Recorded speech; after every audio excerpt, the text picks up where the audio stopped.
ये जो काल के है मूवी की दिखा तो अब यहाँ सोचने की बात हमारे नौजवान भाइयों में जोश है और हमारे बूढ़े बुजुर्गों में जोश है। इसलिए अपने माता पिताओं बूढ़े बुजुर्गों का बात मान करके ही कोई कार्य करे तो सफलता मिलेगी।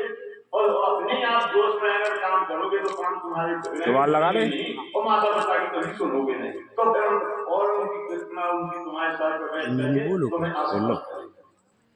तो हमारे बुजुर्गों के पास जोश है, नौजवानों पे जोश है।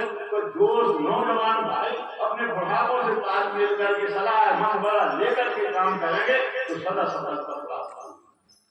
तो अब हनुमान जी ने तुमने कहा ठीक है, वास्तव में मैं जोश में बोला, मैंने ये तो समझी नहीं है कि लंका को जो दूंगा तो सीता कहाँ रहेंगी, वो भी डूब जाएंगे। कहने अब तुम्हें जाना है लंका में जा करके और सीता का सुध लेना है, पता लगा और राम को उनकी सुध लेना है और राम की सुध लेना, इतना करना है। ठीक, अब जाने लगे सब श्री राम बोले अरे लोग हनुमान। अब राम जी बोले कहने देखो सीता का पता तो लग गया, जटायु के भाई संपाति ने बता दिया कि वो बैठी लंका में अशोक वाट का।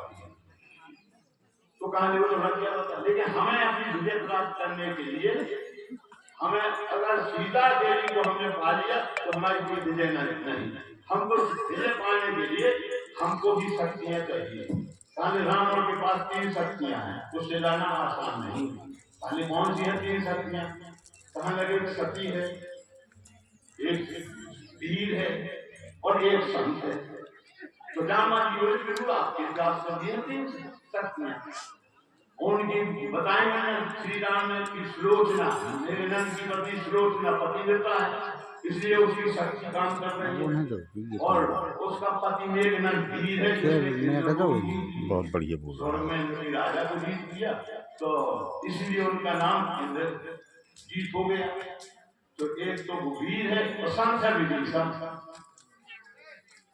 बिल्कुल आपके पास भी तो है ये 3 शक्ति, आपके पास वीर है लक्ष्मण जैसा, वो तो है देवताओं का इंद्र को जीतने वाला। लक्ष्मण ने तो अपनी इंद्रियों को भी जीत की।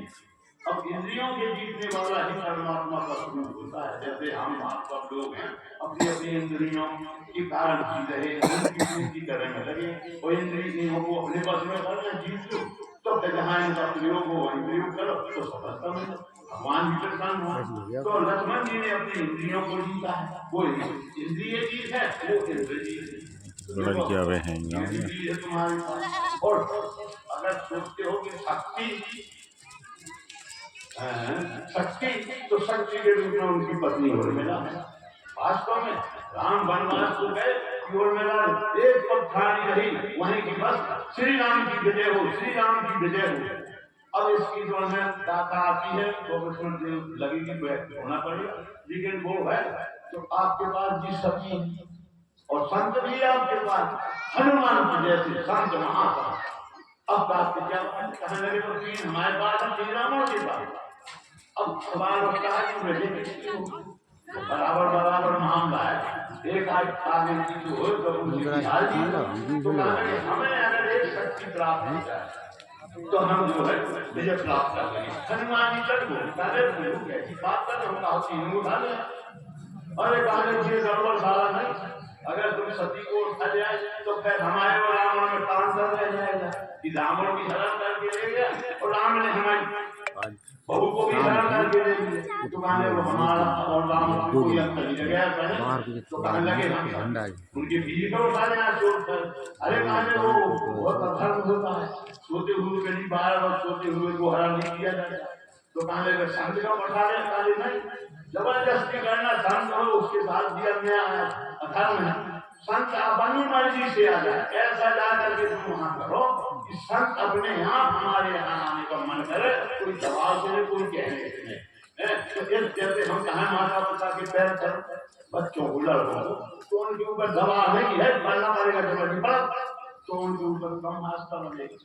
प्रेम से कहेंगे माता पिता को प्रणाम करना, तुम्हारे लिए बहुत बड़ा आशीर्वाद मिलता है, तुम्हारी बहुत शक्ति मिलती है, बड़ा बल सब कुछ मिलता है। तो वो पढ़ने लगे। तो इस प्रकार से जो है वो गए संत के पास तो कहते हैं उन्होंने ढूंढा संत कहाँ मिलेंगे तो मंदिर के अलावा वो कहीं नहीं मिले।